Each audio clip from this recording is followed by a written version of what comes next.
Olá, escolas! Sejam muito bem-vindas a mais uma formação de campanha de matrículas. Bom, vai chegando o final do primeiro semestre e aí a gente já chega para falar sobre campanha de matrículas. Esse momento que é tão importante e especial para vocês e também é importante e especial aqui para a gente. Eu tô aqui para dar algumas orientações para vocês, para que vocês possam aí se organizar, se planejar para estarem com a gente nesses 4 dias de formação, com o caderninho na mão, anotando tudo, já saindo preparado para arrasar na sua campanha de matrículas. A primeira coisa que eu preciso falar é que essa campanha tem 4 dias. Hoje é o primeiro dia, a gente tem 4 blocos de conteúdo, então é bastante coisa. Estejam aqui com a gente, reservem um momentinho ali na sua agenda para fazer isso acontecer. A gente vai começar hoje com a primeira aula de o que faz uma escola crescer, então o Renato Júdice se junta a gente para trazer essa pauta aqui. Depois, a gente vai falar sobre reajuste e precificação, metas e incentivos e fechamos o dia com novas receitas. Então é muita coisa, é para falar de estratégia mesmo, então vem com a gente. Olá, pessoal, tudo bem? Eu sou Renato Júdice, diretor aqui da Arco, mas comecei minha carreira como professor e fui também diretor de escolas privadas, muito provavelmente como você que está me assistindo aí nesse momento.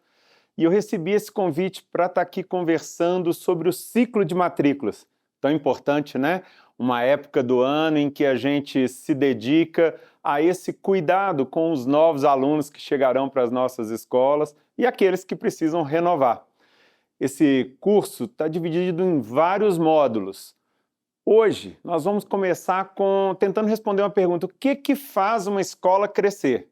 E eu estou com esse desafio, nesse diálogo aqui com você, de refletir sobre esses pontos. Mas outros módulos virão para falar sobre precificação, marketing, metas e resultados, assuntos ultra relevantes. Ou como eu costumo dizer, para um problema complexo tem que ter uma solução igualmente complexa. Não tem fórmula simples, não tem milagre.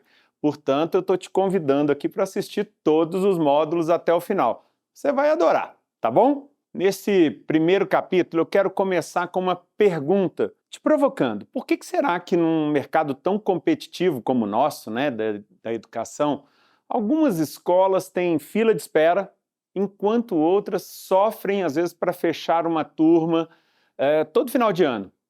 Espero que você seja do primeiro grupo, tá? Mas se não for, vamos continuar essa reflexão? Vamos aprofundar o que acontece para que alguns alunos, algumas famílias optem pelo nosso concorrente ou não venham aqui mesmo a gente tendo uma proposta pedagógica tão bem fundamentada. Essa é a reflexão que eu quero trazer de o que faz uma escola crescer. Vou usar um pouco da minha história, né, como educador, como um pesquisador, um leitor, um grande aprendiz sobre educação, para refletir com você que a primeira coisa é a gente precisa desconstruir essa ilusão de que as matrículas na nossa escola são um golpe de sorte. Não mesmo. Não dá para comemorar, falar, que bom, esse ano a gente teve muita procura, ou o oposto. Puxa, que pena, esse ano as famílias não vieram e a gente não conseguiu fechar a segunda turma de 9º ano. Enquanto não assumirmos a responsabilidade, sabe, assumirmos o controle do jogo e falar que o resultado que a gente tem ao final de ciclo de matrículas é fruto do nosso trabalho, é fruto do nosso posicionamento, a gente não vai crescer. Uma escola cresce quando ela transborda uma gestão sólida e, consequentemente, a série de ações que vêm a partir daí. Outro ponto que é muito importante é a gente pensar nesse ciclo de matrículas como se fosse uma safra. E aí, talvez você não concorde, mas eu quero fazer uma outra provocação. A campanha de matrículas, ela é a colheita, não o plantio. Pode parecer paradoxal, né? Porque é exatamente na campanha que a gente registra e coloca aluno para dentro de sala de aula. Pois é, mas isso advém da sementinha que você plantou ao longo de todo o ano letivo. Agora é hora de colher o fruto do trabalho que você faz nos 200 dias letivos com essa sua equipe de secretaria, de professores, de técnicos que trabalham aqui. Essa conjunção de raciocínio onde o posicionamento da minha escola gera as matrículas que eu tenho neste ciclo é o cerne do meu argumento. Os pais, as famílias, eles compram a confiança construída ao longo de muito tempo, ou no mínimo dos meses letivos, e não apenas do que você vai fazer amanhã ou semana que vem, pensando que existe alguma fórmula mágica.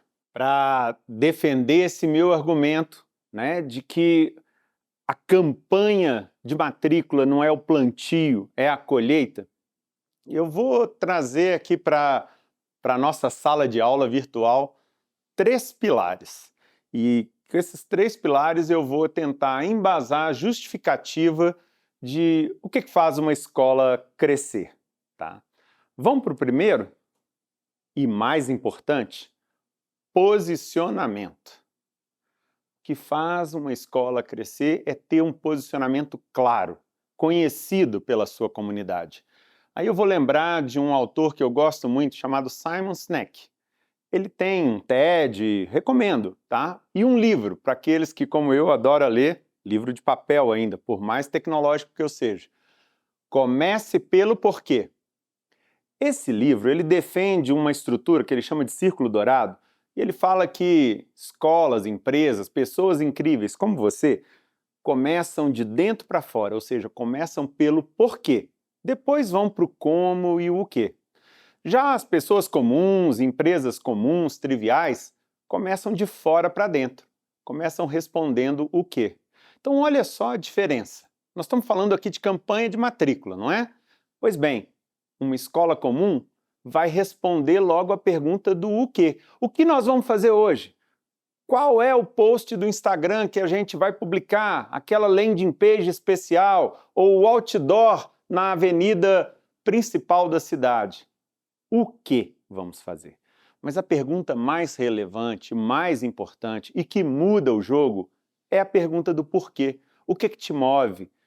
Qual é o seu propósito? Quando você tiver isso bem respondido, esse é o posicionamento da sua escola. E se isso ficar claro para a sua comunidade, né, comunidade de famílias que moram aí na sua cidade, a chance de você crescer é muito maior. Porque aí sim, essas famílias vão poder te escolher pelo que você acredita e não por um simples post ou um outdoor que você vai colocar aí fora. A diferença é gigantesca. O conceito central aqui é ter uma identidade, ter uma cara. Sim, você vai assumir um posicionamento. Eu sei o que você está pensando. Está preocupado, né? Porque, na verdade, está falando, se eu me assumo como uma escola mais tradicional, eu vou perder aquelas famílias que gostam de algo por projetos, por exemplo, uma metodologia de projetos, uma família que se preocupe mais com acolhimento. Sim, é possível que isso aconteça e não tem problema. Quando a gente assume uma identidade, há público para isso.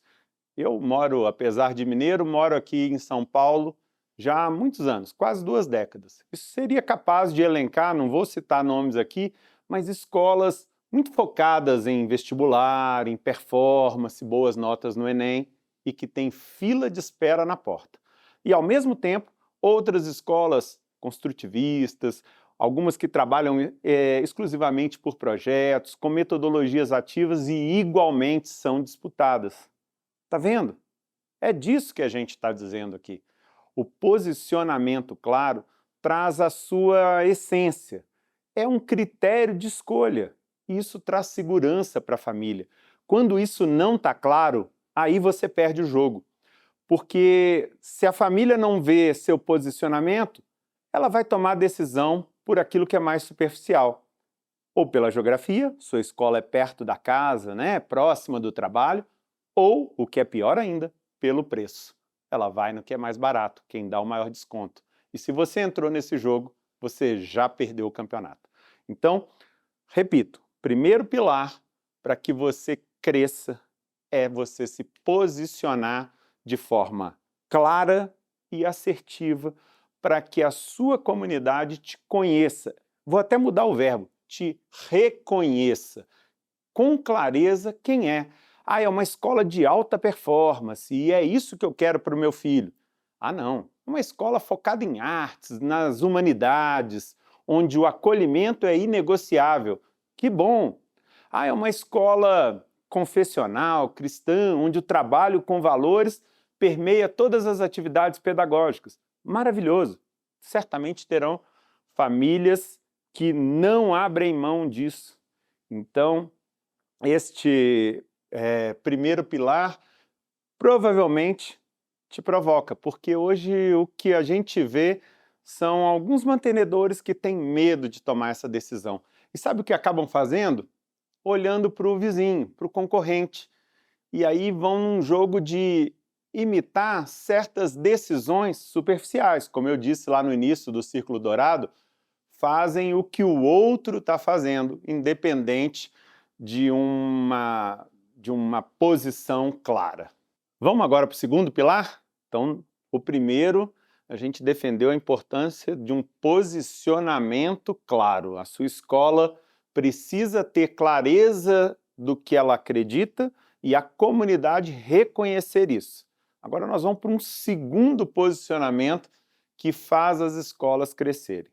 E aí vamos lá, com bastante didática e calma para a gente entender.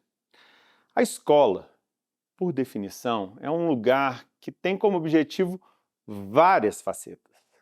Várias. Socialização, é um ambiente de acolhimento, é um local de convívio e de várias descobertas.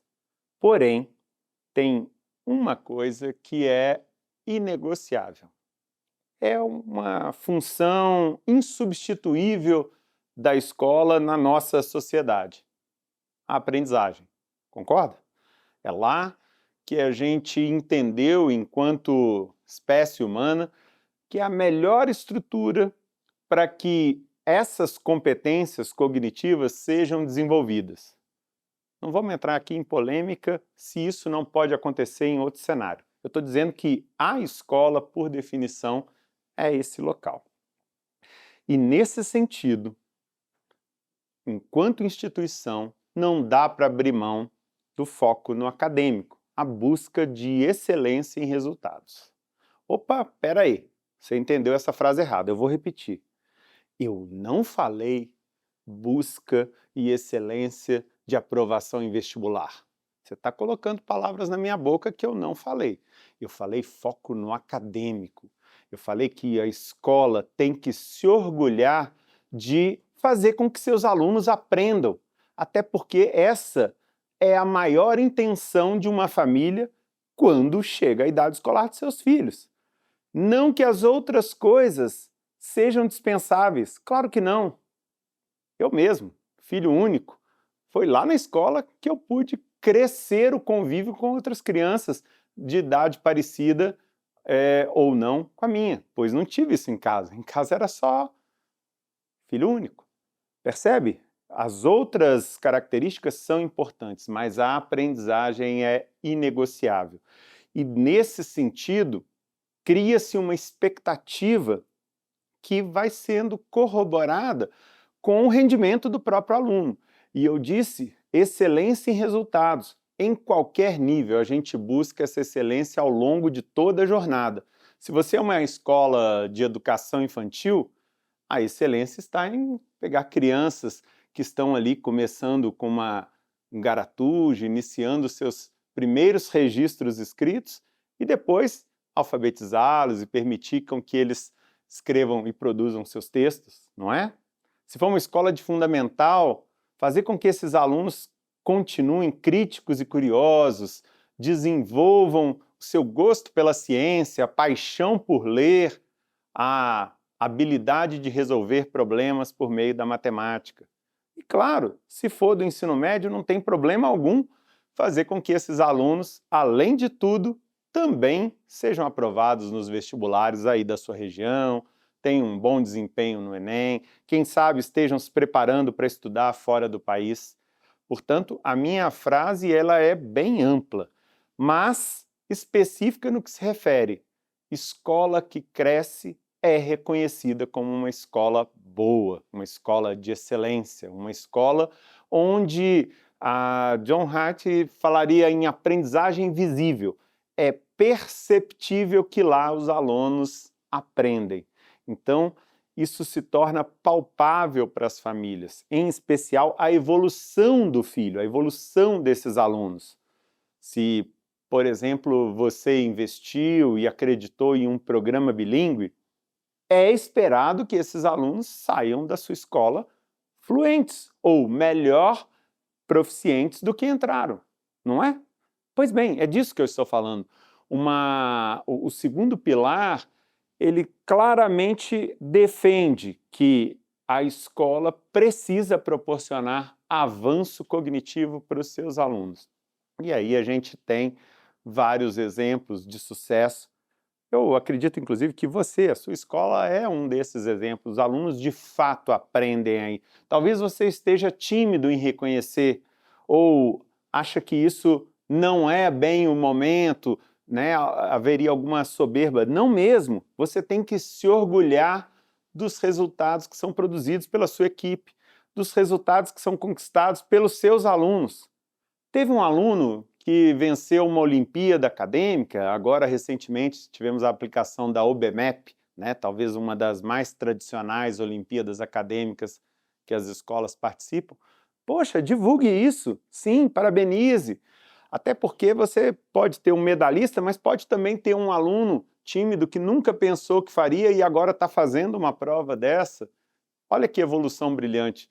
Tudo isso é conquista do seu trabalho, o trabalho da sua equipe e fruto da sua proposta pedagógica. Esse é o segundo pilar, tá? Então, recapitulando, primeiro pilar das escolas que crescem, e aí depois a gente vai definir esse verbo bastante bem, é ter um posicionamento claro. O segundo pilar é ter um foco no acadêmico, com busca de excelência nos resultados. E agora, para fechar, o terceiro pilar. O terceiro pilar, munido aqui que eu estou, né, dessa posição de um diretor da Arco Educação, e eu vou falar bonito, excelência operacional. Mas talvez esteja tentado a falar bem popular para você entender de primeira. É fazer o feijão com arroz bem feito. Ficou claro, né? Esse é o terceiro pilar. Escola que cresce o número de alunos, ela se preocupa com a rotina. Eu sei que isso não é muito nobre, sei que isso não dá tanta visibilidade quanto colocar uma inovação pedagógica aí nos seus corredores, montar uma sala maker com uma impressora 3D. Muito provavelmente você já usou essa estratégia. Porém, cuidar da excelência operacional é igualmente importante. Sabe por quê? Porque isso passa confiança. Confiança para quem vive a sua escola ou para quem está simplesmente visitando. Lembra que a gente falou do ciclo de matrículas e a sua escola é reconhecida na cidade pelo seu posicionamento, é também reconhecida pelos resultados que produz, e aí a família se dispôs a ir lá visitá-la. Bom, antes de visitar, a família entrou no seu site, no Instagram, viu o seu outdoor e as frases que você colocou para te caracterizar. Muito bem, ela está toda ansiosa e cheia de expectativas. Pensa comigo, se essa família, toda empolgada, chega na sua escola e vê um chão sujo, um banheiro que não foi limpo, uma bagunça de horários porque a escola não se organizou, esqueceu que era época de Copa do Mundo, enfim, tudo isso não vai pesar contra você? É nisso. É disso que fala o terceiro pilar. A gente precisa equilibrar esse lado que é dito inclusive por alguns autores, fatores mais motivacionais, inovações, projetos especiais, com o outro lado, que alguns autores chamam de fatores higiênicos, que é a limpeza, que é a rotina previsível, que é a organização. Nesse sentido, a gente tem que cuidar do dia a dia para que a família sinta que ali tem um porto seguro. Imagina uma criança que volta para casa falando: "Ah, hoje eu não tive aula de geografia, pai." Ah, por quê? O professor faltou. E isso acontece com alguma rotina. Não é chato? E provavelmente esse pai vai falar com o vizinho que está procurando escola para um filho. Não, lá os professores faltam muito, eu já estou me sentindo inseguro. Parece que o ambiente é desorganizado. Ou você que é CLT tem que agendar suas férias na empresa que trabalha, mas não tem o calendário do filho disponibilizado com antecedência. Portanto, você não sabe exatamente quando começam as férias, quando serão as provas. Vejam que são coisas simples, mas que afetam a rotina da família.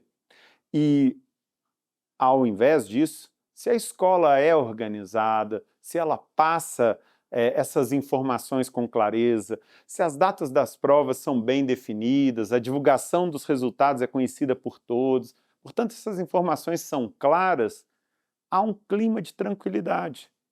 Vou fazer uma analogia com uma situação do nosso mundo que muito provavelmente você conhece, muito provavelmente, inclusive, você já visitou. Os parques da Disney. Eu tive a chance de ir depois de adulto e foi maravilhoso. Acompanhando meu filho, brinquei tanto quanto ele ali.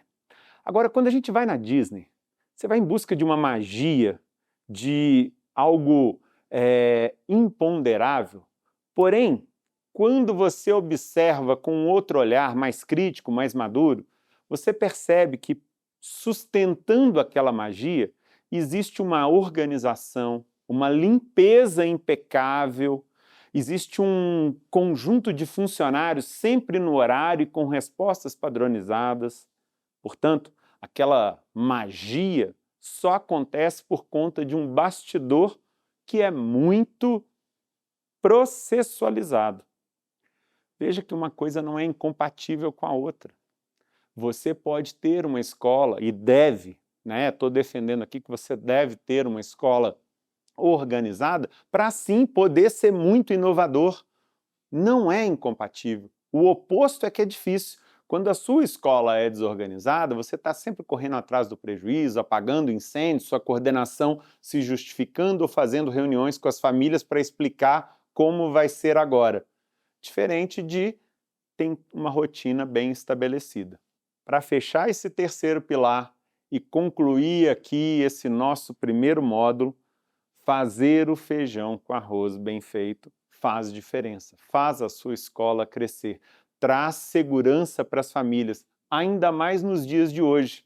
Em um mundo tão caótico e ansioso, né, com essa geração de pais que procuram apoio por todos os lados, às vezes encontram nas redes sociais, ele também procura um porto seguro de previsibilidade na sua escola. Esse dia a dia bem organizado traz tranquilidade também para essas famílias. Sem falar nos alunos, né? Principalmente à medida que vão ficando mais velhos e, consequentemente, mais autônomos, que cuidam do seu processo e da sua rotina de estudos, é muito ruim quando ele tem a expectativa de que as notas da prova vão sair hoje, porque o combinado são 3 dias após a realização do simulado, e isso não acontece.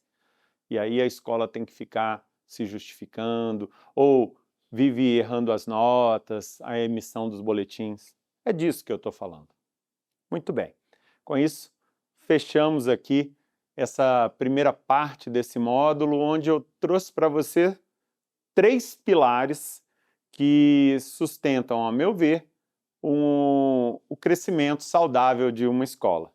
São eles: posicionamento claro da sua marca. Você sabe o seu porquê e a sua comunidade te reconhece por isso. Segundo, você tem foco no acadêmico e busca a excelência de resultados ao longo de toda a jornada.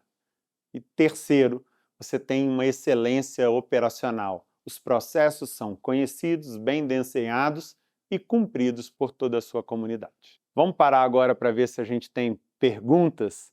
E aí, Joy, tem perguntas aí do público para a gente responder em relação a esse assunto tão relevante do ciclo de matrículas? Muito bom até aqui, professor Renato. Tem muita coisa. A gente está fazendo aqui uma abertura do primeiro dia de formação incrível. E temos sim perguntas. E temos uma, inclusive, que a gente tinha certeza que viria, porque ela já é uma pergunta que sempre aparece aqui para gente. Mas vamos lá. Professor, como o gestor pode descobrir qual é o seu verdadeiro diferencial, caso a escola ainda esteja muito misturada e sem clareza?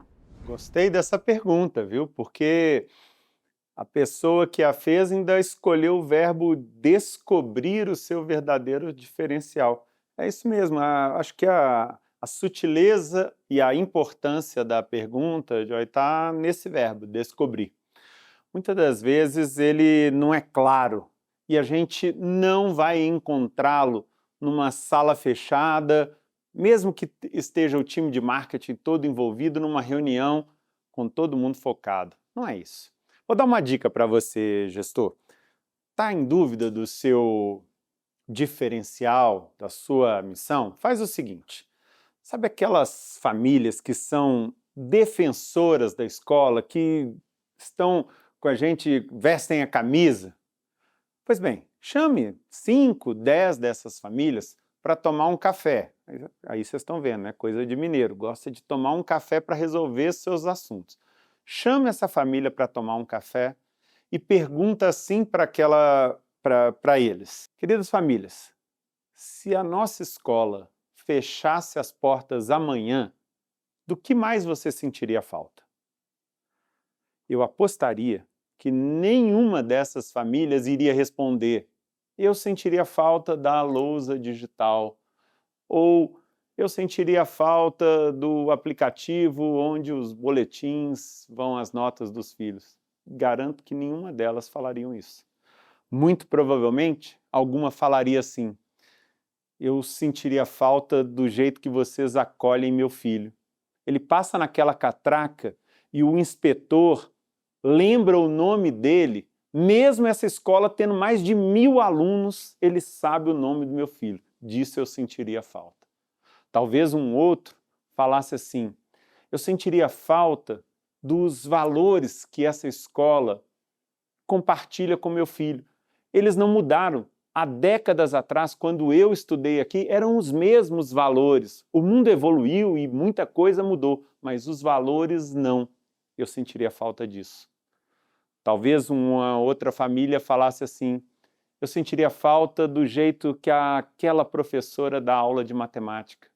Ela reconhece as potencialidades da minha filha e a desafia, a incentiva a sempre buscar algo mais. E foi por causa dela que a minha filha hoje é apaixonada por matemática, faz Olimpíadas e está aí sendo aprovada em vestibulares importantes, mesmo sem ter chegado ainda no terceirão, na última série do ensino médio. Eu acho que as respostas iriam ser desse tipo. E esse é o diferencial da sua escola, diretor. É disso que as famílias vão sentir falta e que às vezes você não tem coragem de assumir. O diferencial de ser acolhedor sem, no entanto, perder, né, sem, no entanto, ter uma proposta pedagógica sólida. É isso. Busque num café com essas famílias e elas te dirão aquilo que muito provavelmente você sabe, só está faltando a coragem para assumir. Muito legal até aqui, gente. Vão anotando tudo, porque até o final dessa formação vocês vão ter um caderno cheio de coisa para estudar antes de começar a campanha de matrículas por aí. Vamos para a segunda pergunta. Sabendo que o resultado acadêmico é o maior marketing, como a escola comunica isso sem parecer apenas uma fábrica conteudista aos olhos de pais mais modernos? Essa pergunta é muito boa. Bom, essa segunda pergunta, tal como o próprio assunto, né, falar de foco em resultado acadêmico, ela não aliviou para mim. Quem fez Pegou pesado, mas tudo bem, vou lá, vou encarar. Olha, de fato, existem algumas escolas que parecem uma fábrica e tratam nossos filhos como se fossem número, uma planilha. Me permita? Fuja disso. Não, não é disso que eu estou falando. Quando menciono que você tem que ter foco nessa excelência acadêmica, em momento algum eu disse para tratar essas crianças como se fossem números. Ao contrário, a fórmula para resolver isso é humanizando os resultados. A gente dá visibilidade para a aprendizagem quando a gente mostra para a comunidade a evolução dos alunos. Um pequeno que entra lá muito tímido e com dificuldade de ler e alguns meses depois já está desenvolto, pegando sozinho um livro na biblioteca e levando para casa, lendo aquela poesia para sua mãe. Ou um aluno mais velho do ensino médio que tem lá suas dificuldades e avança com todo o apoio, tendo em vista aquele programa que você proporciona após os simulados do Enem que aplica. Percebe? É valorizar a performance. Sim, não tem problema algum você ter o primeiro lugar geral da faculdade de medicina aí da sua cidade. Que ótimo, parabéns! Coloque isso, divulgue isso, comemore esse resultado. Mas também dê a visibilidade que esse primeiro lugar cresceu aí dentro da sua escola. Isso é humanizar os resultados, e é assim que a gente dá visibilidade à aprendizagem que acontece aí na sua escola. Fazendo isso, as famílias vão entender que resultado é importante, sim, mas ele acontece como o fruto de um processo de uma escola que acredita nesse desenvolvimento ao longo de todos os anos. E é ao longo de todos os anos, hein? Aqui fica uma dica, eu vou aproveitar essa questão para dizer. A gente não se preocupa com resultados só no ensino médio, não. Desde os pequenos, quando a gente vai criando uma cultura de estudos orientada para esse aprendizado. Portanto, fazendo assim, esses pais, mesmo que mais modernos, né, como a pessoa colocou aí na pergunta, vão entender que a gente está humanizando e tratando cada um de forma personalizada para que ele dê o seu melhor. E não necessariamente o melhor de um aluno é o mesmo que o de outro. Boa, professor. Vamos para a terceira e a última pergunta de hoje. Você já falou um pouquinho sobre isso, sobre fazer o feijão com arroz, e a gente vai fazer uma pergunta justamente sobre esse tema. Por que os gestores têm tanta dificuldade de garantir o feijão com arroz funcionando e acabam se perdendo na busca por inovações mirabolantes? E aí, professor? Por que os gestores têm tanta dificuldade em garantir o feijão com arroz? Ah, essa é fácil, porque feijão com arroz não dá like no Instagram. Você já viu alguma escola publicando, olha como o meu banheiro está limpo? Não publica, não publica. É por isso, fazer a rotina dá trabalho, exige disciplina, exige convicção.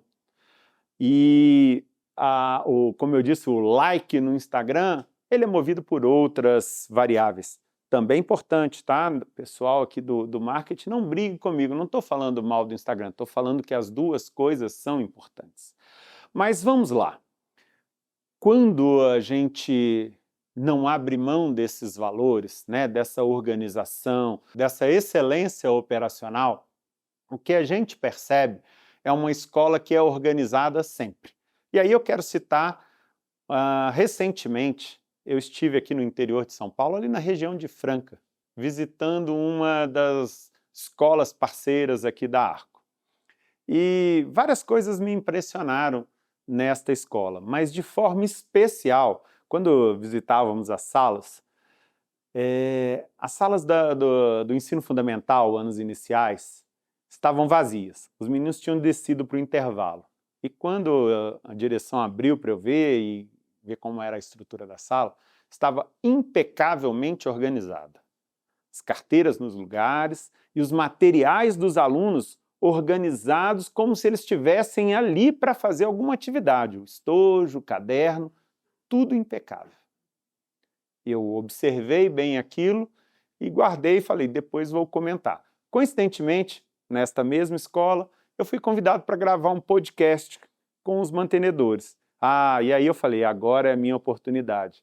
a gente não publica o feijão com arroz no Instagram, mas eu vou ter a coragem de falar isso no podcast. E foi esse o elogio que eu fiz à escola. Olha, a organização que eu vi nas suas salas é fruto dos valores que vocês não abrem mão.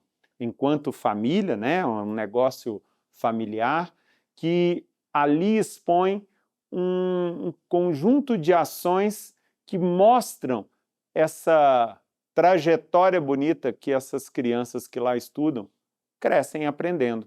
Aprendem que ao descer para o pátio não é sair jogando, trombando e às vezes até se machucando um em cima do outro. Não, tem ordem, tem disciplina, tem saber esperar o seu tempo. E esse elogio que eu faço aqui a essa escola, eu estendo a todos vocês que têm coragem de fazer o feijão com arroz bem feito, porque isso acaba te permitindo tempo para ser inovador, para fazer campanhas de marketing brilhante, para crescer ou aprofundar na sua proposta pedagógica, talvez estudando mais e, quem sabe, usar mais metodologias ativas, que nós sabemos, fruto de estudos e pesquisas, que fazem com que os alunos aprendam mais. É isso. Tal como na Disney. O impecável dos bastidores permite criar aquela magia que encanta crianças e adultos. Permita que a organização da sua escola encante às famílias e aos seus alunos e que eles possam vivenciar toda a profundidade da sua proposta pedagógica. Bom, se você chegou até aqui, estamos fechando, eu fico feliz, porque esse é o primeiro bloco, o primeiro módulo desse curso do ciclo de matrículas. E aqui a gente está abordando o que faz uma escola crescer. Eu trouxe aqui como proposta 3 pilares, né? A gente falar sobre o posicionamento da escola, o foco na excelência dos resultados e a excelência operacional do dia a dia. Tudo isso é fruto que a gente vai colher no período de matrículas. Mas queria terminar esse bloco, talvez tirando o meu crachá da Arco e colocando o crachá de diretor de escola que fui por muito tempo, aqui em São Paulo. E vou terminar dando uma dica para você, gestor, não importa se diretor, mantenedor, coordenador, que está me assistindo. Nesse período de matrículas, muitas coisas estão organizadas para receber as visitas das famílias que vão procurar a sua escola. Saia da sua sala, larga um pouco esse ar-condicionado e a tela do seu computador cheio de planilhas, vai lá para a porta. Você já experimentou receber os alunos pela manhã ou se despedir deles logo após o almoço ali, quando termina o turno da manhã ou no final do dia? Fica ali no portão, dá oportunidade para as famílias te cumprimentarem, quem sabe fazer alguma pergunta. E claro, seja visível, não só no portão, no pátio, pelos corredores da escola. Essa é a melhor dica que eu posso te dar como ação prática da liderança durante o ciclo de matrículas. Me faz lembrar, inclusive, uma ação concreta que fiz como diretor. Essa escola tinha reuniões bimestrais das famílias com os professores. Reuniões essas que continuam até hoje. Meu filho continua estudando nessa escola e agora eu participo como pai. Muito bem. Sabe o que eu criei? Observando que os pais iam lá para falar com os professores, falei, olha aqui, ó, mega oportunidade para eles também falarem comigo. Lembra? Mineiro gosta de quê? De um café com pão de queijo, não é? Criei o café com a direção, paralelo à reunião de pais. Então a reunião que começava às 18 horas, agora podia chegar às 17, 17h30 e tinha uma mesa de café preparado para recebê-lo e, claro, eu estava lá do lado, junto com a minha equipe de coordenação, e a gente conversava, tirava dúvidas, eventualmente acolhia uma insatisfação, ou recebia um elogio, não tem só coisa ruim não, tem coisa boa.